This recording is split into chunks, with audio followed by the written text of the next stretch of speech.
Parte 2, o mapa da linguagem central. Capítulo 6, a reclamação central. Olá, tudo bem? Estamos aqui, eu e o Brinho, já preparamos a primeira reflexão do capítulo para fazermos juntos. Para você, que qualidade específica ou mensagem essencial a reclamação ou o sintoma tenta manifestar? Quem vem nos ajudar a responder a essa pergunta é o Volim. Quais são os indícios para a solução? Pode ser uma expressão criativa que o faz concluir, curar, integrar ou separar-se de algo.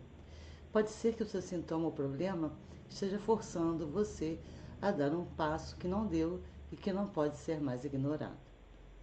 Talvez seu sintoma ou problema recrie um estado de desamparo a fim de aproximar você dos seus pais, como aconteceu com o próprio Volim, ou force seu crescimento e sua autonomia. Pode ser a indicação da direção do que ainda não foi solucionado. Sua reclamação central. Mark Volim aqui nos traz um exercício bem prático de como encontrar o nosso maior medo, nosso maior problema. Então, lápis e papel, ou notebook à mão, ou tablet à mão, e vamos lá. Número 1. Concentre-se no problema mais urgente da sua vida no momento.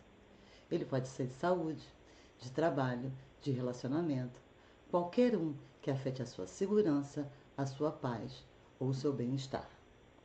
Número 2. Qual é o problema mais profundo que você quer curar? Talvez seja um que pareça avassalador, talvez um sintoma ou um sentimento que carrega há muito tempo. O que você quer ver mudar? Não meça palavras. O que você considera importante. Escreva o que surge em sua mente. Talvez você carregue um medo de que algo terrível aconteça no futuro, por exemplo. O que emergir? Escreva.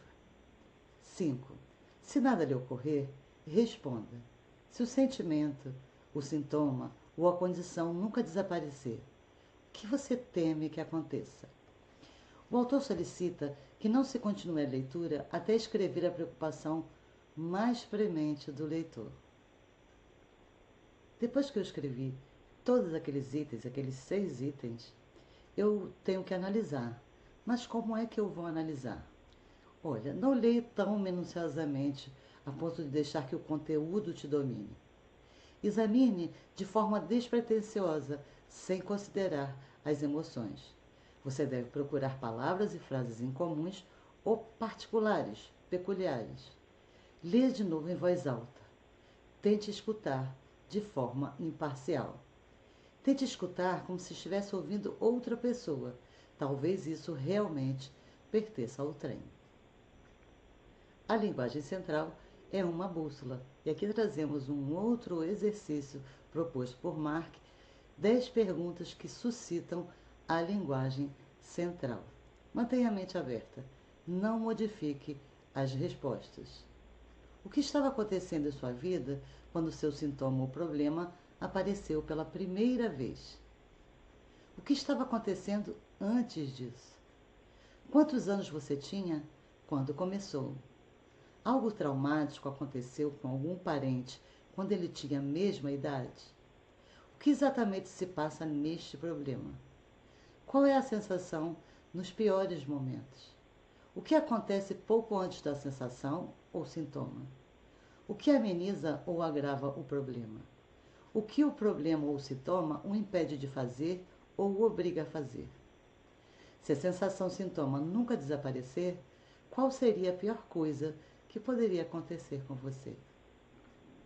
No último exercício que a gente fez, da linguagem central uma bússola, o Mark vai falar sobre os temas que se repetem nas famílias.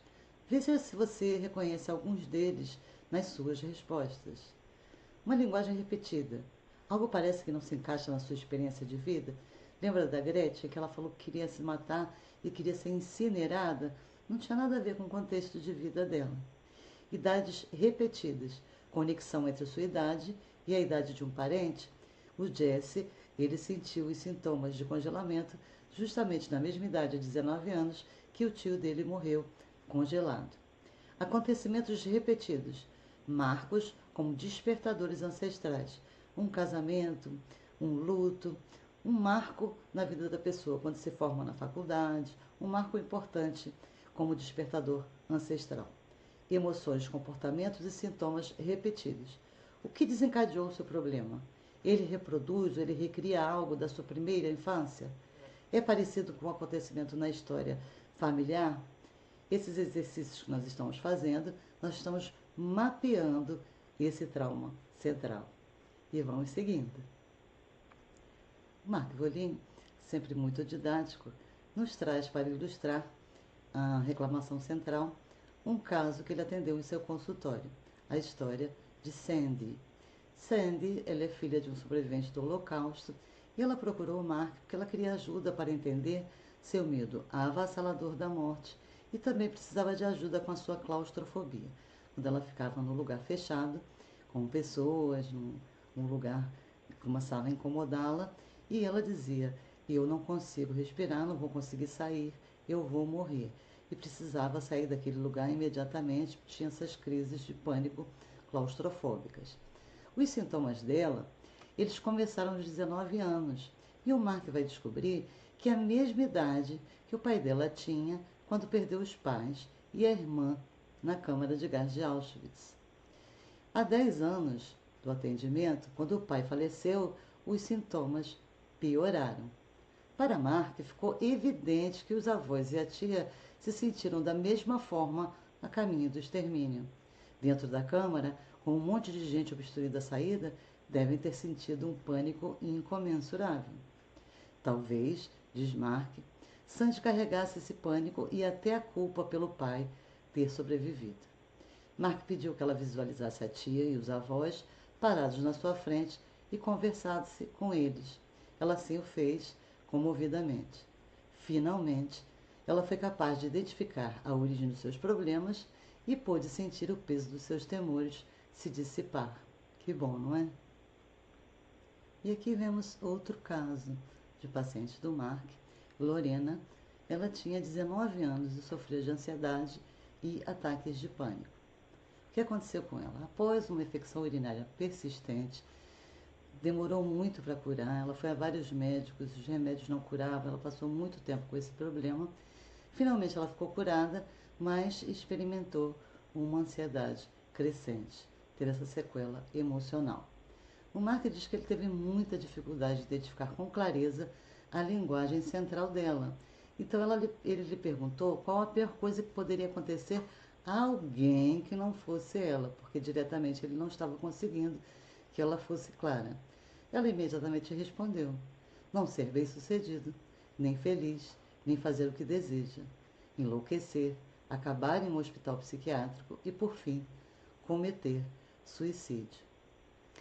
Ele então perguntou se havia alguém em sua família que era considerado daquela forma que ela descrevera. E sim, o avô materno dela era desrespeitado e considerado o fracassado da família. Ele vivia em hospitais psiquiátricos e cometeu suicídio. Uma tia também foi rejeitada pela família como louca, fracassada, embora não tivesse suicidado. Envergonhados com seu comportamento, raramente falavam sobre isso. O destino de Lorena, ele era iminente, mas não imutável. Através da visualização guiada, ela se libertou dos medos e os deixou com seus legítimos donos. E o Brinho voltou para trabalhar um pouquinho neste final de capítulo, perguntando: será que somente as palavras revelam nossas intenções e sentimentos? E Volim, muito amável sempre, vem nos responder que as reclamações, os sintomas e os problemas podem indicar a direção do que ainda não foi solucionado, ajudando a revelar um aspecto despercebido ou nos conectando com algo ou alguém rejeitado por nós ou nossa família. Quando paramos para explorá-los, aquilo que está pendente pode vir à tona, acrescentando uma nova dimensão ao processo de cura. Assim, nós emergimos com a sensação de que somos mais plenos e mais completos. Obrigada, Marc. E aqui terminamos o primeiro capítulo da parte 2 do livro, já nos preparando para os descritores centrais e mais exercícios práticos. Eu e o Brinho agradecemos muito a sua companhia e te esperamos, ansiosos, na próxima aula. Até já e um enorme abraço fraterno.